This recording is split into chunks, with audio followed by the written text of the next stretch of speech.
¿Qué tal amigos? Espero que se encuentren muy bien en el día de hoy. Tengo la buena fortuna de llegar a cada uno de ustedes gracias a las distintas redes sociales que podrán encontrar, tanto en la descripción de este video como también a lo largo del mismo. Y así, sin más, pues empezamos con el tema del día de hoy. Para empezar este video me voy a retrotraer a principios de este 2026. Como seguramente muchos de ustedes se recordarán, el 2026 empezó con una noticia que impactó a todo el continente americano. Pues el día 3 de enero de este año que está ocurriendo y que falta poco para que termine, fue capturado en Venezuela el ex dictador Nicolás Maduro. Y esto, por supuesto, generó muchísimas reacciones a nivel internacional, principalmente gobiernos progresistas que se encuentran ya en franca retirada, cuestionaron e incluso apelaron al derecho internacional para tratar de proteger un poco el hecho de que Nicolás Maduro fue capturado por delitos vinculados al narcotráfico, al tráfico de influencias, a la corrupción y también por delitos de lesa humanidad.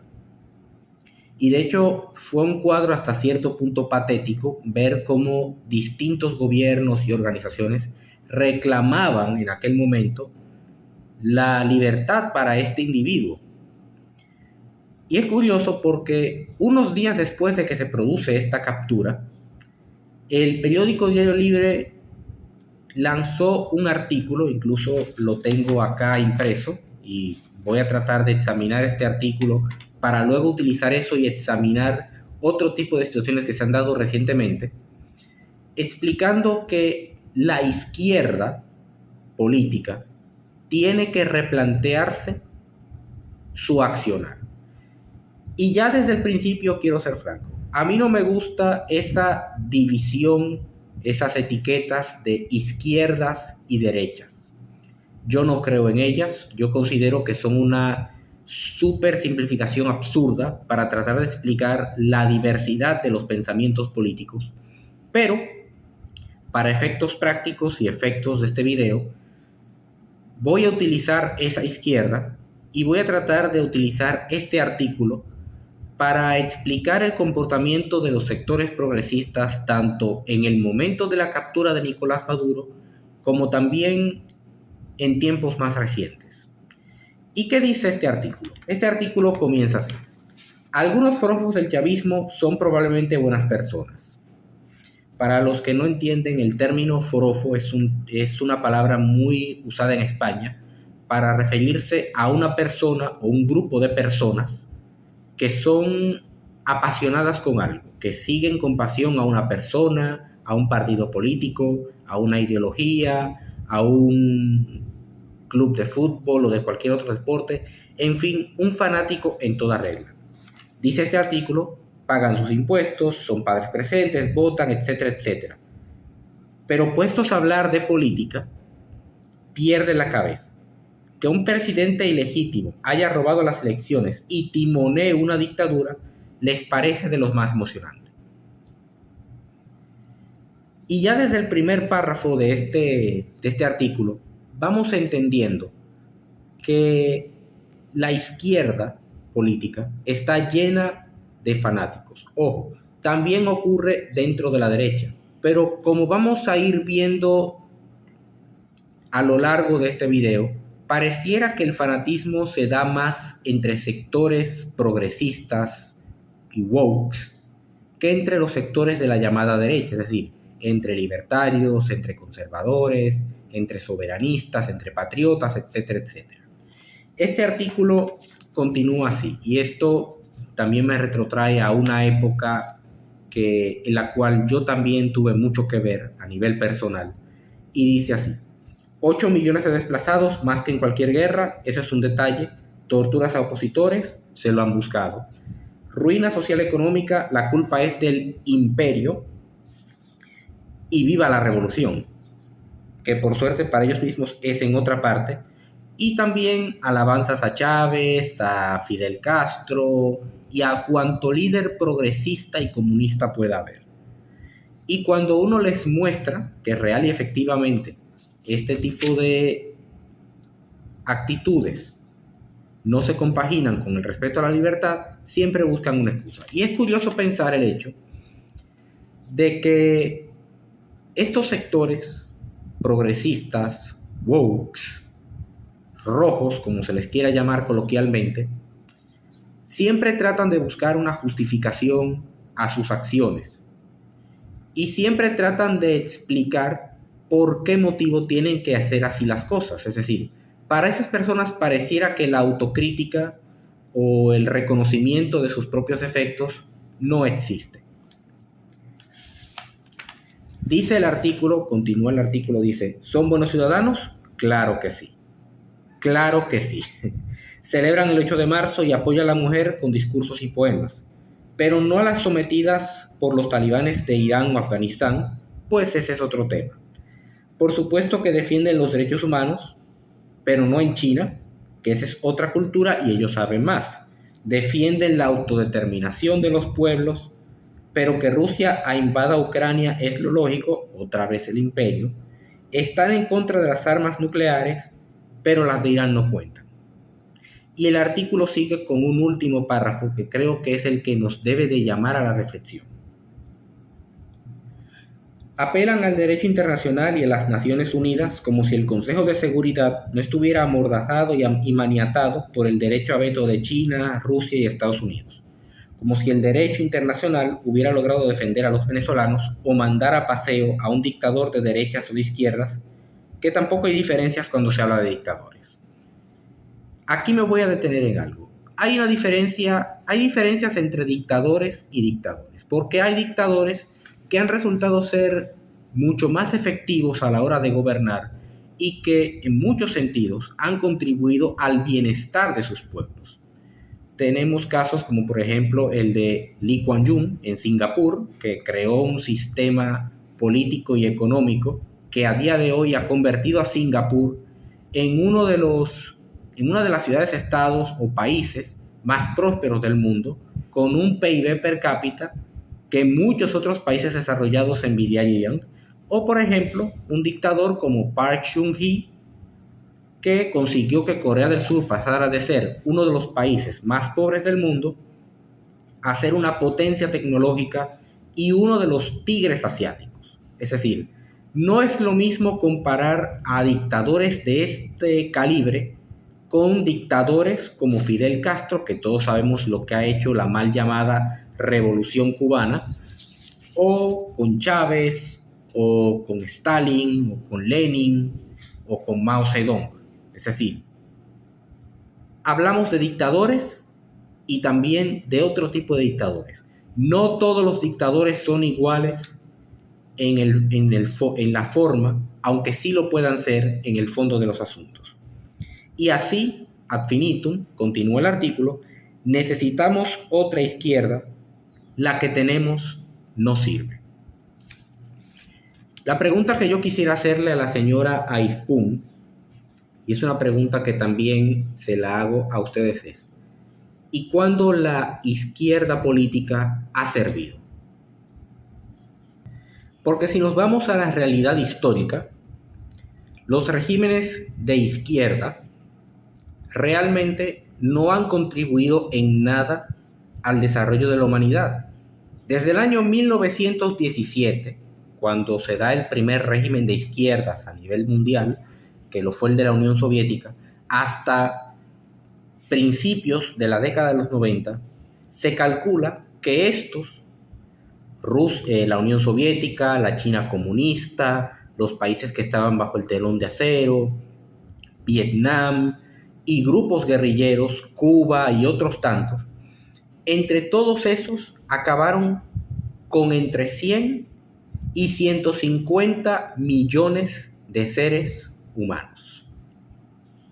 Es decir, uno de los mayores genocidios prolongados de toda la historia de la humanidad ha sido propiciado por regímenes de izquierda. Y ni siquiera hablamos del desastre económico que han traído estos regímenes izquierdistas. Cuba, en 1959, era uno de los países más desarrollados de Iberoamérica. Estaba incluso en mejor condición que otros países de la región y que otros países del mundo. Cuba recibía muchísimos migrantes de otros países. ¿Qué ha pasado desde 1959 para acá? Que tenemos cerca de 20 a 25 millones de cubanos que han estado saliendo de la isla. Se han ido mayoritariamente a Estados Unidos, se han ido a España, algunos se han instalado aquí. Y eso también se ha traducido, el régimen comunista que hay en Cuba, se ha traducido en un deterioro en la calidad de vida de la gente, en que los cubanos están pasando hambre y las últimas manifestaciones que han habido en Cuba así lo demuestran, así como también un deterioro progresivo en la salud, en la educación y en otras áreas que son vitales para el desarrollo de cualquier sociedad civilizada. Y ni hablemos de lo que ha ocurrido en otros países donde han imperado los regímenes comunistas, donde mucha gente sale huyendo de esos países precisamente porque el tipo de control que ejercen tanto sobre la economía como la vida en general no permite el desarrollo de los individuos, que es lo que lleva inevitablemente al bienestar de toda una sociedad. Y ni hablar, por supuesto, de lo que han hecho las guerrillas izquierdistas en los países iberoamericanos.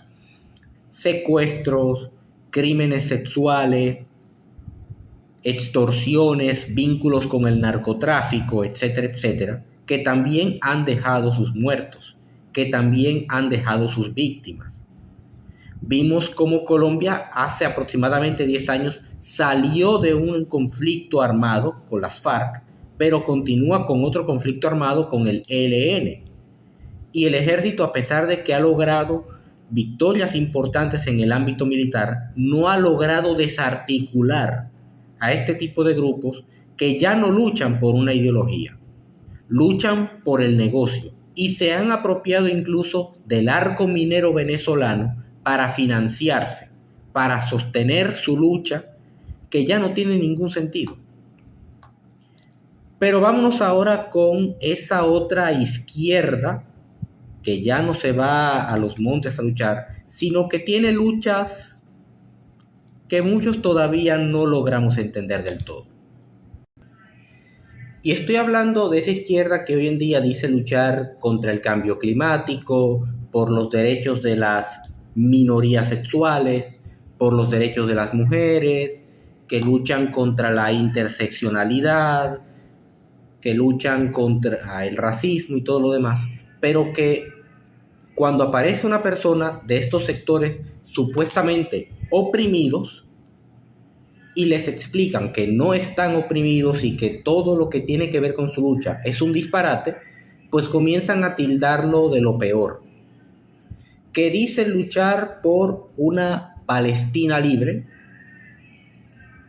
y defender los derechos de las minorías sexuales. Incluso es muy común ver cómo en este tipo de manifestaciones que hace esta izquierda se confunde la bandera palestina y la bandera multicolor, cuando curiosamente en Palestina te desconectarían del servidor por ser multicolor, entre otras cosas que hacen pensar que real y efectivamente la izquierda ya no tiene sentido. Y no tiene sentido precisamente porque la sociedad ha evolucionado hacia otro tipo de forma de ver el mundo y ha evolucionado hacia otro tipo de métodos de producción. Y estos sectores izquierdistas no han sabido entender que su retórica, desde el principio, desde que Marx comenzó a formular sus postulados, está totalmente equivocada. ¿Por qué razón? Porque no han logrado entender que las sociedades evolucionan, las sociedades son dinámicas, no son estáticas, y no han logrado asimilar el hecho de que hoy en día las personas somos capaces de crear nuestra propia forma de ver el mundo. Por ese motivo ya no tiene sentido hablar de izquierdas y de derechas. Podemos hablar de sectores progresistas, de sectores conservadores, de sectores liberales e incluso de sectores librepensadores, de personas que no tienen que adherirse a ningún tipo de ideología porque tienen su propia forma de entender y ver el mundo. No es que esta izquierda nos sirva, es que la izquierda nunca ha servido, es que la izquierda siempre ha demostrado tener un talante autoritario, siempre ha demostrado no respetar lo que es la diversidad, siempre ha demostrado que es capaz de utilizar la fuerza para perjudicar a otras personas, siempre ha demostrado que es una basura. Y lo digo con todas sus letras. La izquierda o esta izquierda está dañada desde su raíz. Es un árbol podrido que para lo único que sirve es para hacer leña. Es una izquierda que no tiene forma, es una izquierda que sencillamente ya no tiene ningún tipo de sentido. Y ojo, yo reconozco que hay socialistas y hay progresistas y hay comunistas que son gente decente, que son gente con cultura, que son gente con un cierto nivel intelectual y con las que se puede dialogar a pesar de las diferencias. Pero la realidad es que sencillamente la mayoría de esos sectores, no unos cuantos, no, la mayoría de esta izquierda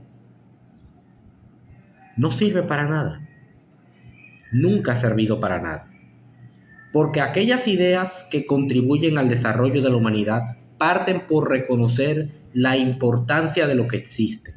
Parten por reconocer que los seres humanos somos imperfectos, la perfección no existe. Pasa por reconocer el hecho de que los seres humanos tienen raíces, tienen costumbres, tienen tradiciones, tienen una identidad que los hace ser lo que son. Y ese tipo de cosas son las que mueven el mundo y las que permiten que las sociedades evolucionen para bien. El asunto no es que esta izquierda no sirva. El asunto es que la izquierda no funciona. Pero ahora es el turno de cada uno de ustedes. ¿Qué te parece este artículo que por supuesto va a aparecer en la descripción de este video? ¿Y piensas tú que la izquierda realmente ha contribuido en algo para mejorar a la humanidad? Déjame saber qué opinas en la caja de comentarios. Si te ha gustado este contenido, por favor, suscríbete a este canal, dale me gusta, compártelo con un amigo. Sigo insistiendo en que quiero ver un debate y participar con ustedes en la caja de comentarios. Y nos vemos en una próxima oportunidad. Bye bye.